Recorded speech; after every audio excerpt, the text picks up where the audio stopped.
Et Monseigneur Chollet a déclaré 2 fois dans cette réunion ce que nous le faisons pour celui qui viendra. C'est-à-dire? Celui qui remplacera Tshisekedi. Il l'a dit? Il l'a dit, et j'assume. Vous assumez? Bien sûr. En direct sur Top Congo? J'ai dit, il a dit. Il a dit, une seule chose est vraie, il n'était pas là. Donc vous avez la latitude d'aller vérifier auprès de ceux qui étaient là, le révérend Eric, Idriss, le révérend Ijiba et tout ce monde qui était là, pour qu'ils vous confirment si j'ai dit ça ou pas. Il n'a jamais été dit qu'on le fait pour celui qui vient après Félix Tshisekedi. Mais ces travaux serviront à tous les gouvernements qui se succéderont, y compris bien celui qui est au pouvoir. Il faut être suffisamment intelligent pour comprendre ça. Quelqu'un qui ne comprend rien et est de mauvaise foi n'a qu'à vérifier auprès de ceux qui étaient là. La réponse anglaise d'Abbé Chollet au pasteur Albert Kakinza sur sa dernière sortie médiatique sur Top Congo.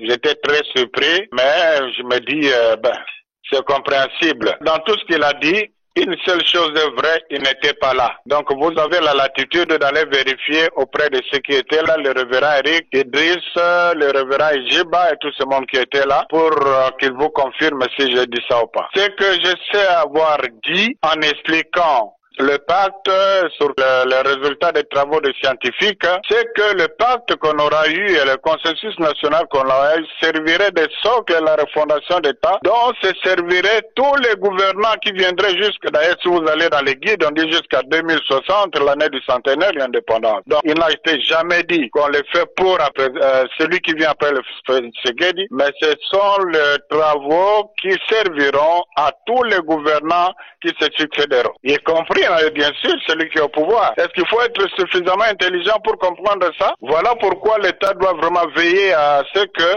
ceux qui veulent diriger les églises aient un minimum intellectuel. Donc vérifiez auprès de plusieurs qui étaient là et ils vous diront pas le contraire de ce que je vous dis. Qu'est-ce que vous diriez au révérend Albert Kakinza? Bon, il a l'excuse de n'avoir pas arrêté là, c'est qu'il a été menti, alors par quelqu'un qui ne comprend rien ou est de mauvaise foi, il n'a qu'à vérifier auprès des autres. Oui, l'initiative, comme le disait mon prédécesseur tout à l'heure, elle est louable parce que tous, nous sommes faiseurs de paix, tous, nous avons besoin de la paix.